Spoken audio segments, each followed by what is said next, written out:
Great, thank you much. Good afternoon, Daniel.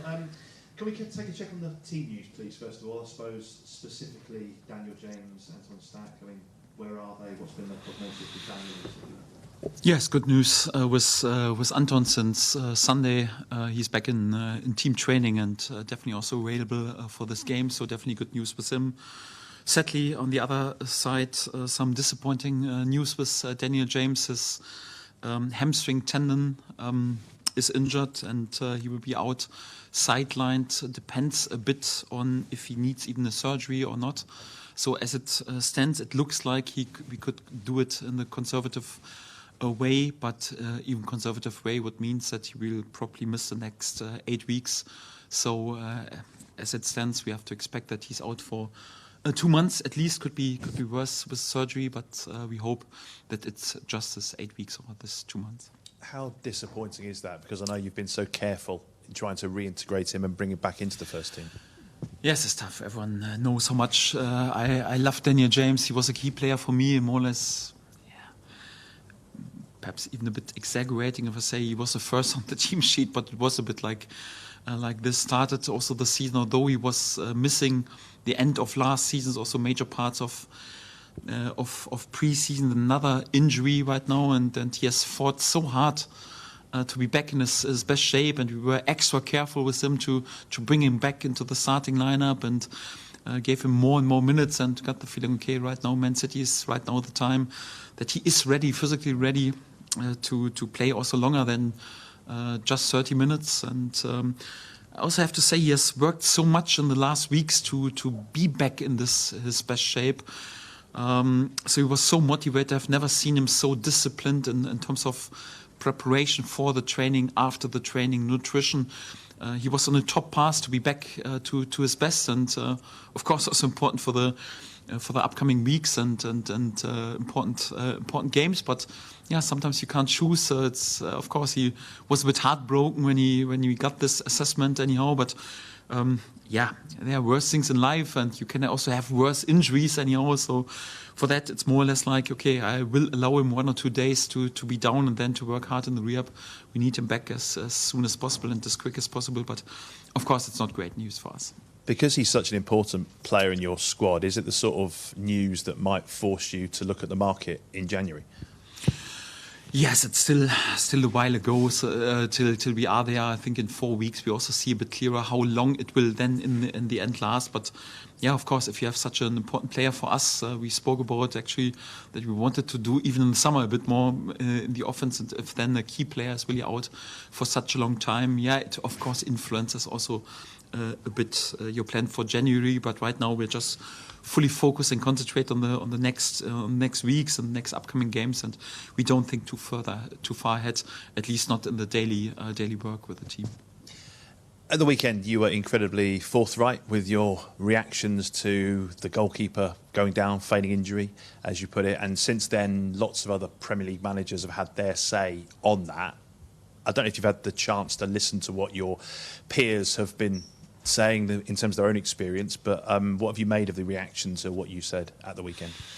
I was not really aware of the reaction. I just gave my honest assessment. It has also nothing to do with accusing anyone, not at all. It's just a rule that I don't like since several years. I'm speaking about this. Yeah, of course, as a team, as a manager, if there is this grey zone, you can also label it smart and mature and experience also to use it. For me, just like we were thinking so much about how to educate our players. Yeah? For example, the new roles with the goalkeepers. We think about new roles in order to make sure that the goalkeeper is just holding the ball for 8 seconds and not for 14 seconds. Or we give yellow cards for divings or for time wastings. Or once you need treatment on the pitch, then the player has to leave the pitch. So you play an underload for 30 seconds or sometimes even for a minute just to avoid that too many players go down or whatever. And this is just like a situation that is a topic for me since years, more or less. Yeah, you can, if the game is not going into your favor, stop and break the momentum and the rhythm just by sending the goalkeeper down, and you could even do tactical meetings anyhow. So, and for me, it's a grey zone, and I ask for a new rule more or less since years, but it's never in the spotlight. No one is even thinking about this. When I speak with referees about it, they tell me, we can't do anything about it. So my attitude is, if it's a grey zone, then you use also your grey zone. So it's more like, if this happens, after 90 minutes, blow the whistle, end the game, and say, also grey zone. There was no time for added time anyhow. It's also within the rules, but also a bit grey zone anyhow. So if we find right now finally a solution anyhow, because I think it shouldn't be like this. It shouldn't be that there is additional team talk or you can break the rhythm or the momentum of the opponent by doing this. But this is not accusing any side. It's also like, I've seen many sides also doing this, and probably you have to do it if you're smart and mature and experienced, also like to use the grey zones in the game. I'm just asking since years also like to ban this grey zone, because I think it's not in the sense of the game. But you also don't have to make a major topic out of it. I'm more concentrated on winning points and not on rule changes. So happy that right now it seems like, okay, it's perhaps the first point that we find a solution for this topic, because I think in the sense of the game, in the sense of fair play, becomes more and more then into this direction. And then it's also for easier for the teams, not like, okay, we have to use these grey zones. I think that's important, but for me the topic is already done. I don't know if you have the same saying in Germany, but over here we have a saying that says, if you can't beat them, join them. I hear what you're saying. While there is this grey zone, would you ever consider asking your players to do the same kind of thing? Yes, I've also done it in my past, in my younger years as a manager. Yeah, because it's more or less like, you try everything in order to win the game, and of course you could do this by actually after the game also sort of actually I don't like it to do it, because it's not in the sense of the game, and for that it's a topic for me since years. I speak about it. We got this manager meetings before the season and give your opinions, and we speak about this point, and it's always the answers. Our hands are tied, we are aware, but we can't do anything.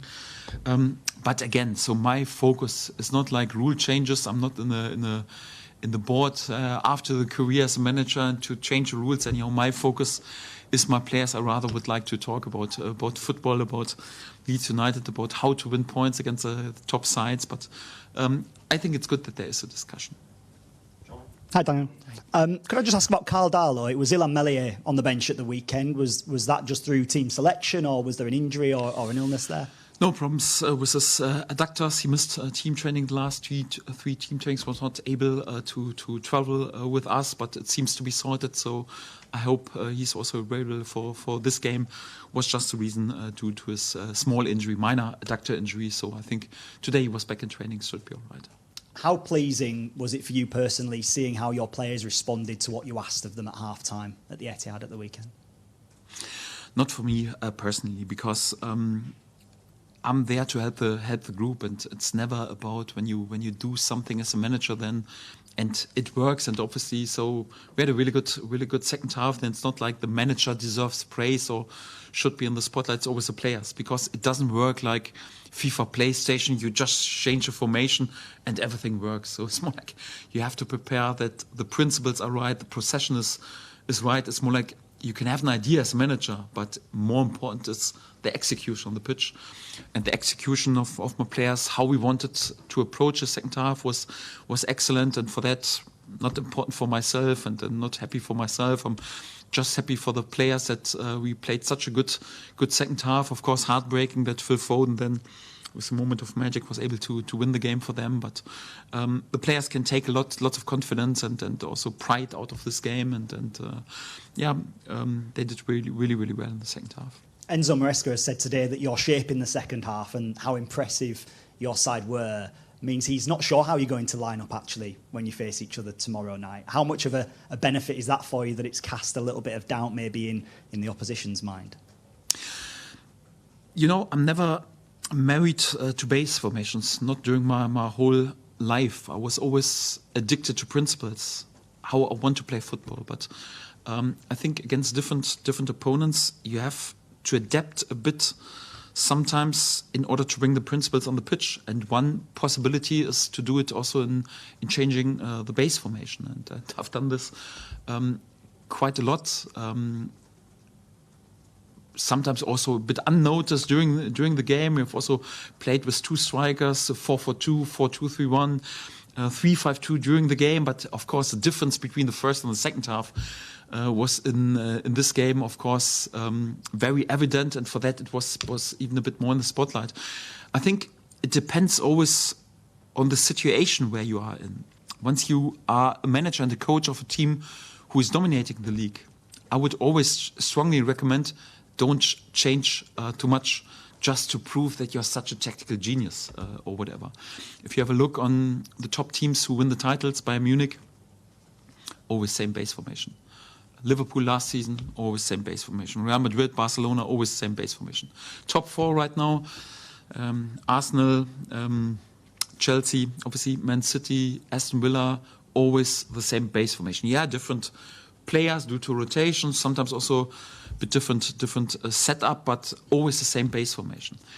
But if you work with a side who is fighting, for example, against relegation and doesn't have the best individual quality, I've managed in the championship 3 times fighting for the title.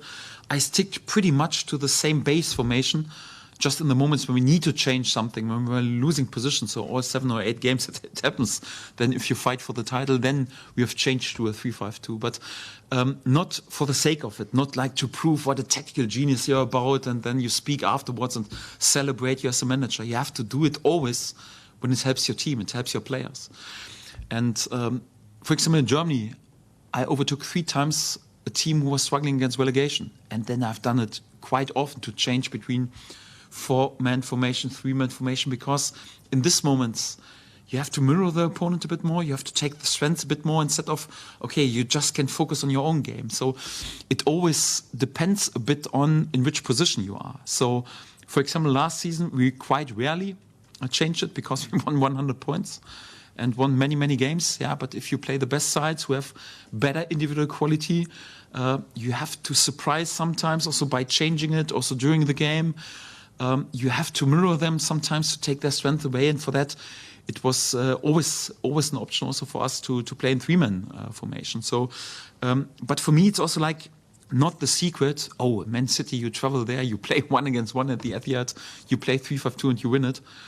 Yeah, otherwise all the teams would do it. It's for me not the secret with the base formation. It's more like how you execute it and what you do within the base formation, how you interpret it. And this is the key, and not like on the PlayStation and okay, put us into a 3-5-2 and that works. You have to do it really with deep thinking also behind. And yes, if you fight against relegation, and we are in the position that we're quite often not there, the team with a better individual quality, you have to be more flexible and have to mirror the game a bit more and influence also the game a bit more during the game, yes. Could I just ask about Jadon Bogle? We spoke to him this week, and he said he still feels there's more to come from him. He feels his performances have maybe dipped a little bit lately, but he's someone who can play in both those ways, can't he? He can play as part of a 5 or as part of a 4. How impressed have you been by the way that he has been instrumental for you? He started every Premier League game this season for you. Yes, I like that he's self-critical and speaks about there's more to come. I think he had a really good start into the season. Then it's also perhaps a fair assessment that he was perhaps not on his top level also for a few games. But I have to say, especially the last 2 games were already back to his very best.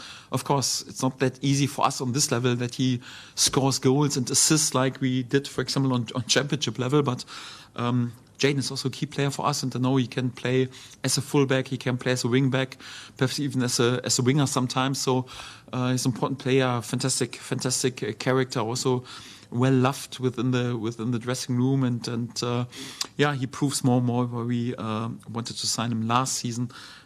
Also really greedy. Finally, for me, it's a big 4 days, 2 big home games. We all know what Elland Road is like, particularly for night games, as this first one is. How do you balance using that energy, harnessing that energy, getting off to a good start, but not leaving yourself vulnerable to what maybe happened at Manchester City at the weekend with an early goal? Yes, first of all, we have worked so hard to be back in this place to play this top sides anyhow, and also especially also in home games.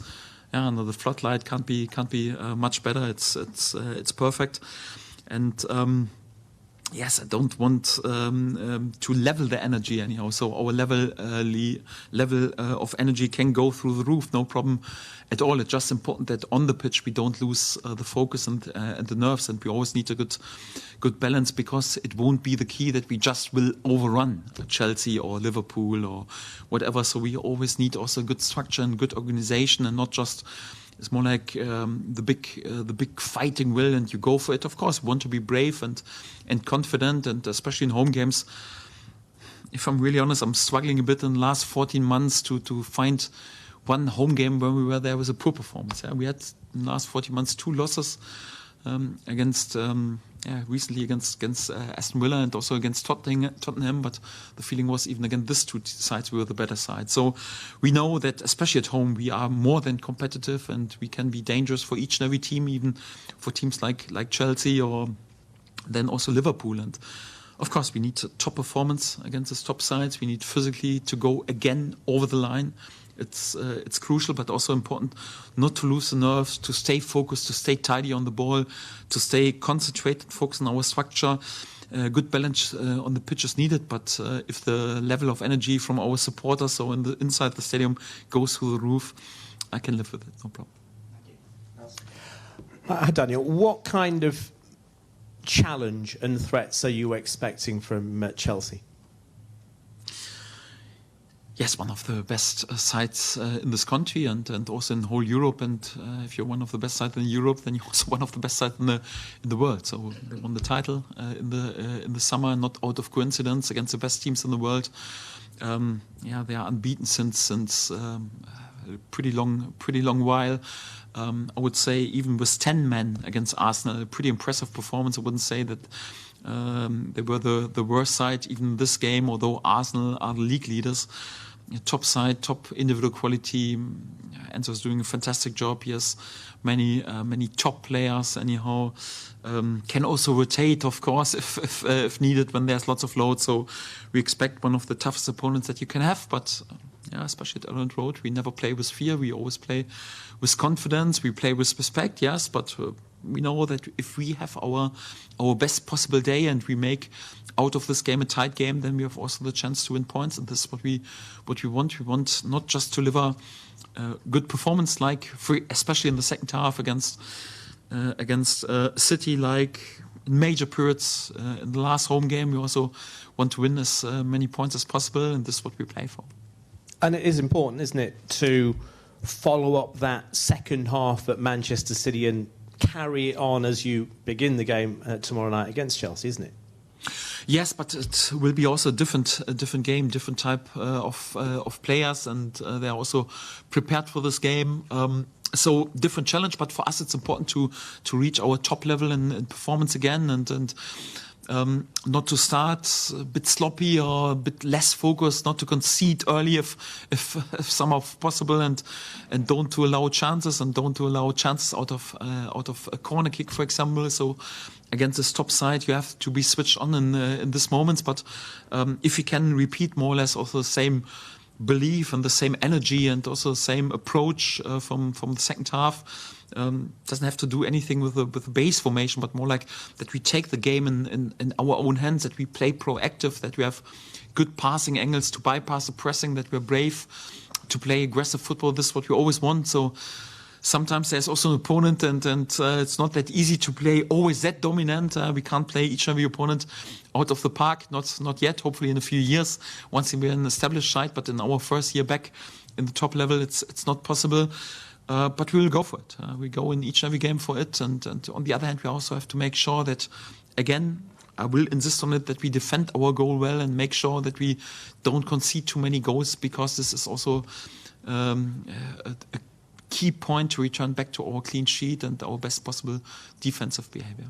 And just finally, Enzo Maresca's sort of coaching journey from City to Leicester to Chelsea, what have you made of what he's done at all of those places and what he's doing now? Yes, impressive, of course, because he has played a top-class season with Leicester with unbelievable amount of points. We have faced them also 2 times. Was always a difficult game for us. I think we won both games, if I'm honest, in this season. But then fully deserved also to be back in the Premier League, and one of the most successful clubs in the UK. Was then aware of him and signed him, and he brought them also right now back into a really good position.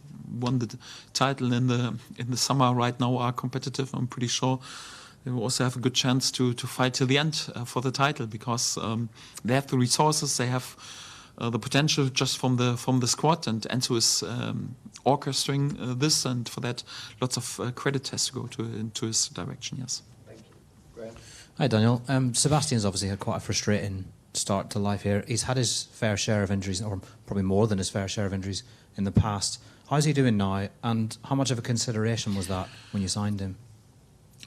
Yes, was very, very unlucky, because he had a good first 1-2 weeks with us. Also his personality, everyone was impressed by him, and then he missed more or less all of our preseason anyhow. So he was not out too long, but if you lose then the 4 weeks or the friendlies anyhow, especially as a new signing, it's really difficult then also to come into the game, and he had to wait quite long, and he was also under strong consideration also for the Man City game. I was even thinking about starting there with the back 3, if I'm honest, and if Sebastian would have been available for this game, probably then to have 4 centre-backs available for the squad, it would have at least a stronger thought to think about, perhaps to start even about this.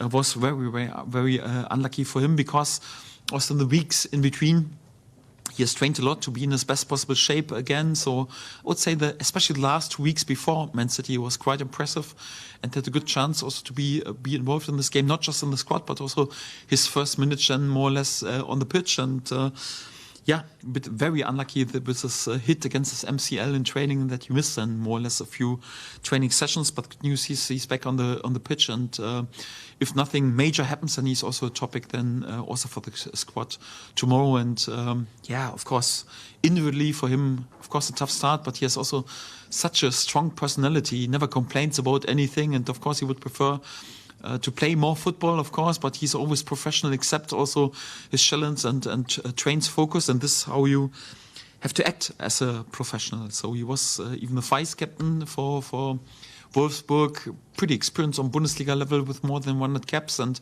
he acts also like this, never thinks just about himself.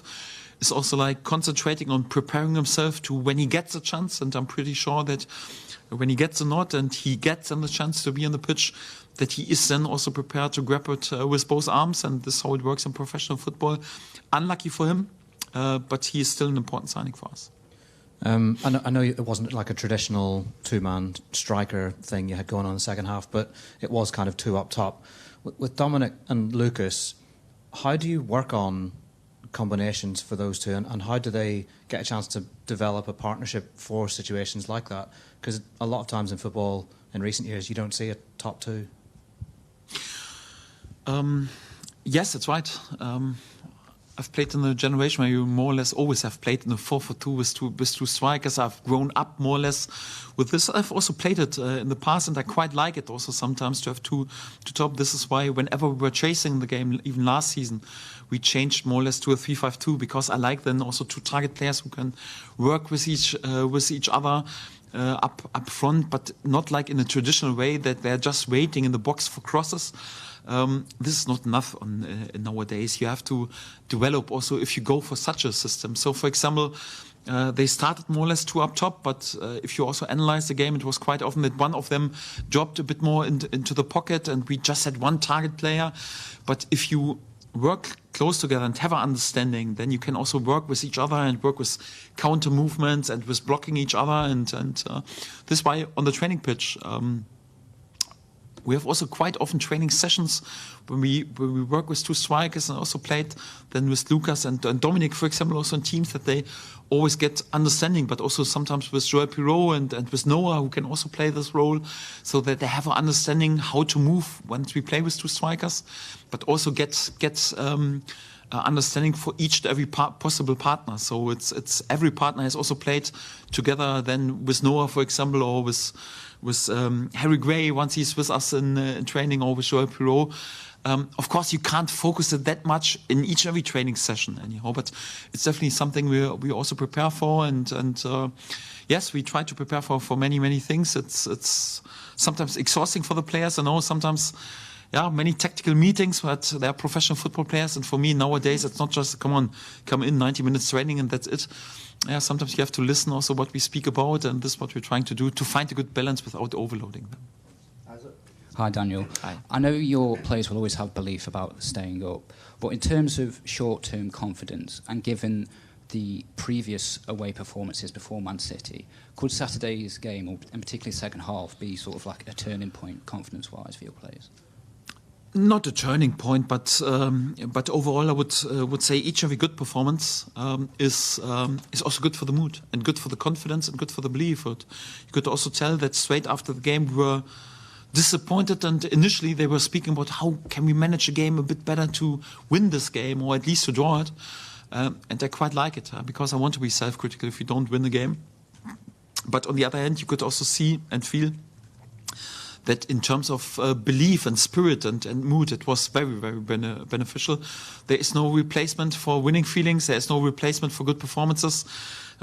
Really good performances we have delivered, especially after the last two away performances when we were not happy. I think last home performance against Villa was in many periods at least impressive. Top second half at City. Dominic, for example, came to me and said, "Listen, I've played so often at the Etihad. I never had such a dominant performance. Anyhow, it's just a shame that we didn't win any points today."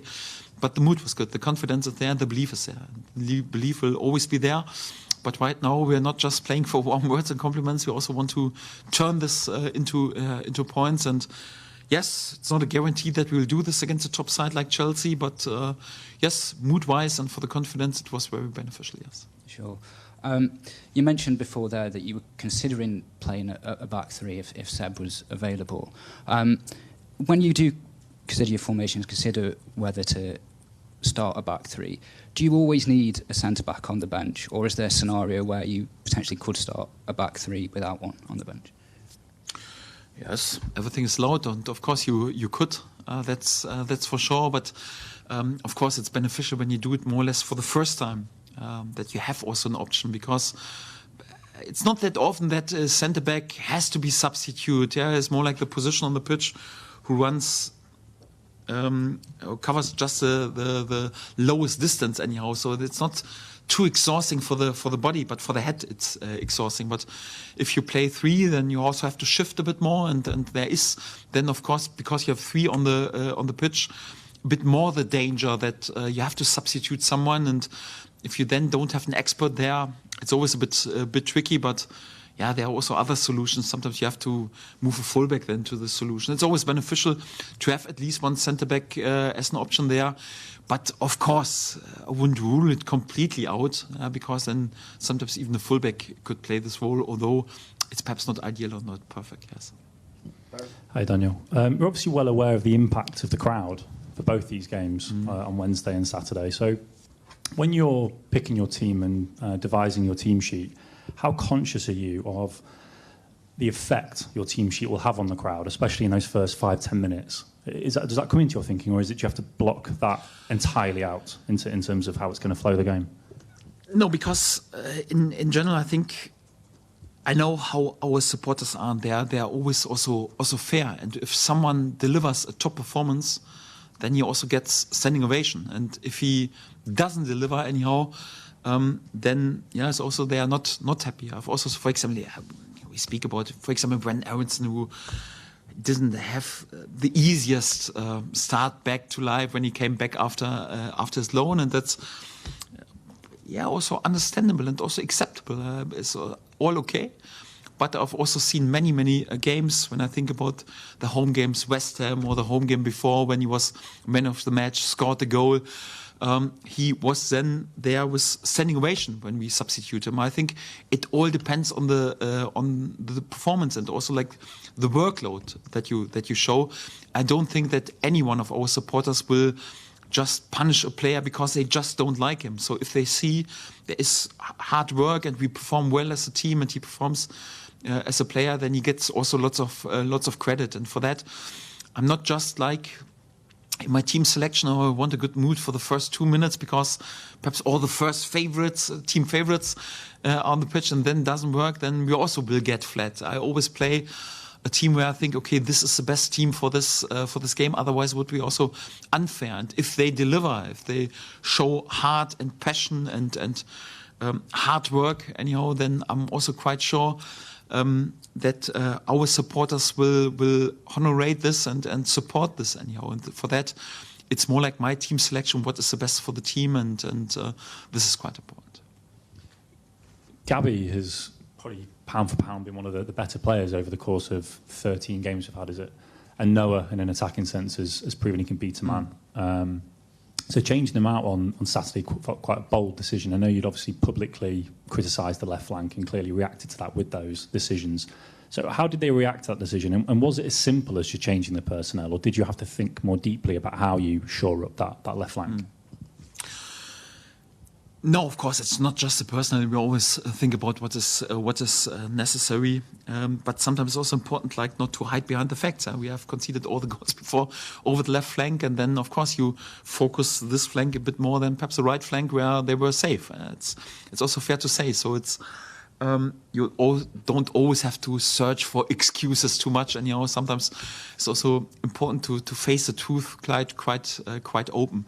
Noah and Gabi have responded in a perfect professional way, like expected. So it was also not a decision against Gabi or a decision against Noah, not at all.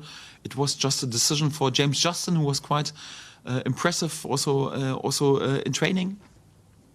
And also to Willie, who started the first, I think, 3 league games. For us, it was also a bit of criticism because he didn't have an end product in the first 3 games, and sadly this injury, but I saw him also growing more or less on the training pitch, and at his first minutes on the pitch back in the last home game, and the feeling was, okay, it's also time to start him right now. It was not a decision against Noah, it was a decision for Willie, and also keeping in my mind that we play 3 games within 7 days, that not many of my outfield players would play all 3 games over 90 minutes. So I spoke before about it, that we would rotate a bit more, and this was just the case, and this was nothing special against Gabi, so he has all chance also to be involved tomorrow. Nothing special against Noah. I think he has delivered also goals, assists so far during this season. Has all chances also to be involved tomorrow, and for that, we win together, we lose together, and if there is a decision that someone is not playing, it's never from my side a decision against him. It's just a decision for a different player, and this is how I act. Daniel, just on Daniel James, obviously since his injury in April, there's been a pattern developing of not major injuries, but lots of little injuries disrupting his rhythm. Is this something you need to look into more deeply as a club? And in examples such as this, will you collaborate, for example, with the Wales medical staff to share ideas? Not too much as a club, because I think overall our record, especially in the last 2 years, is extraordinary. What means in terms of, for example, muscle injuries. So of course, if there's a hit during the game, you can't do anything against it. But I have to give many compliments to my sports science, to our medical department. They are doing an excellent, outstanding job. So in this department, we are already ready for the Champions League. So we have to step up a little bit in the football point of view. But our medical department is without any doubt there in top class. Our sports science, I just have compliments for them. Daniel is a special player. He's lightning quick, one of the quickest players in the whole country and in the whole UK. And it comes to these players that they're quite often a bit more in danger of muscle injury, just because they are that quick. Anyhow, and it happens. And but I can't tell him, okay, right now you're just allowed to sprint with 17%. Anyhow, because it's also his biggest strength and his biggest tool, and we don't want to take this away. It's a fact that, especially with his 10, he's a bit. It's not a muscle injury, by the way. It's a tendon injury. The muscle is completely fine. It's just a tendon. It's just a physical weakness a little bit. This is why we had to explore. So if perhaps even the surgery in this terms was needed. But we couldn't be more careful with bringing him back. I was really, really careful. Was tempted to have him in the starting line even before, but we're very, very careful. We can't be more careful because this means just to rest him always in the garage and not to bring him on the pitch anymore. So at some point it's possible, it's necessary to start the game. And I was also quite happy that he started 2 games for Wales. 2 times 60 minutes, of course, a different load if you then perhaps play Man City away. But must be possible also to start a game then, and just very, very unlucky, and make sure that he returns back stronger than before, and we feel for him. But it's also not that we have to look too much into our medical department at all, or to be even more cautious. If I'm honest, I was more cautious than I wanted, if I'm honest. Yeah. And just on Dominic's fitness after his recent injury problem, how ready is he at the moment to A, play 90 minutes, and B, play 90 minutes twice in a week if you need that? Because obviously in December that becomes an issue that you don't tend to have earlier in the season. Yes, not in the game before, but I think even for Man City would have been able also to start the game. Probably was even a bit annoyed that I didn't start him, and hopefully he was annoyed. So you should be a bit like this as a striker. But I wanted also to be a bit extra careful, given that he didn't have a proper preseason with us. And but I have to say, apart from this little adductor injuries, since he walked in through the door, he has joined us in each every training session. This is what you also see. I think he's physically top prepared. For me, it was a top class performance in the second half. For me, really, really outstanding. And the good thing is he doesn't have to play 3 games, 90 minutes, because he was rested on the bench already in the first game for 45 minutes. This doesn't guarantee him each every minute in the upcoming 2 games, but I think for him right now, so he looks a lot after his body and after recovery anyhow. It's definitely possible also to play for him many minutes, but we have also other options. Lucas is also in red hot form, goal scoring form. Noah can also play and join. Brennan was rested in the last game. Joel Pirou is definitely a topic. Jack Harrison can play on the wing. So we have options in for this game, and we'll hopefully find a good solution for this upcoming Chelsea game. Thanks everyone. Thank you.